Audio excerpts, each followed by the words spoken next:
പ്രഭാതത്തിൽ 7 കുതിരകൾ 24 ചക്രങ്ങളുള്ള രഥത്തിൽ സൂര്യദേവനെ വഹിച്ചുകൊണ്ട് നീലക്കടലിന്റെ ആഴങ്ങളിൽ നിന്ന് ഉയർന്നു വരുന്ന മനോഹരമായ കാഴ്ച. നിഴൽ വീഴാത്ത, പൂജകളില്ലാത്ത മഹത്തായ ക്ഷേത്രം. ഈ ക്ഷേത്രം ഒഡീസയിലെ കൊണാർക്കിൽ ഒത്തിരി നാടോടി കഥകളുമായി നിലകൊള്ളുന്നു. നാരദന്റെ ശാപത്താൽ കുഷ്ഠരോഗം ബാധിച്ച ഭഗവാൻ ശ്രീകൃഷ്ണന്റെ പുത്രൻ സാമ്പൻ സൂര്യദേവനെ ഭജിച്ച് രോഗം മാറ്റിയെടുത്ത ഇടം. ലങ്കുള നരസിംഹദേവൻ ഒന്നാമൻ തന്റെ സ്വപ്നത്തിൽ സൂര്യദേവനെ ദർശിച്ച ഇടം. ഇവിടെ സൂര്യദേവന്റെ ഒരു ക്ഷേത്രം പണിയാൻ തീരുമാനമെടുക്കുകയും 1200 മികച്ച കരകൗശല വിദഗ്ധരെ പ്രശസ്ത വാസ്തുശില്പിയായ ബിഷു മഹാറാണയുടെ മേൽനോട്ടത്തിൽ ക്ഷേത്ര നിർമ്മാണങ്ങൾ ആരംഭിക്കാൻ 12 കൊല്ലം അനുവദിക്കുകയും ചെയ്തു. മനോഹരമായ ക്ഷേത്രം ഏതാണ്ട് പൂർത്തിയായി. ക്ഷേത്രത്തിന്റെ മുകളിലത്തെ പ്രധാനപ്പെട്ട കിരീടം ഒഴിച്ച് ഇനി ഒരു ദിവസം മാത്രം. ഒടുവിൽ രാജാവിന്റെ ഭീഷണി, ഇത് പൂർത്തിയാക്കാത്ത പക്ഷം 1200 കരകൗശല വിദഗ്ധരെയും വധിക്കുമെന്ന അന്ത്യശാസനം.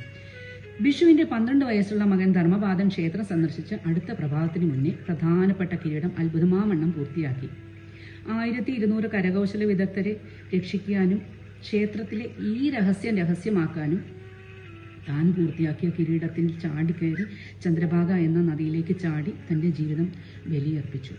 നമ്മുടെ 10 രൂപ നോട്ടിൽ ഈ ക്ഷേത്രത്തിലെ ചക്രങ്ങൾ കാണാം.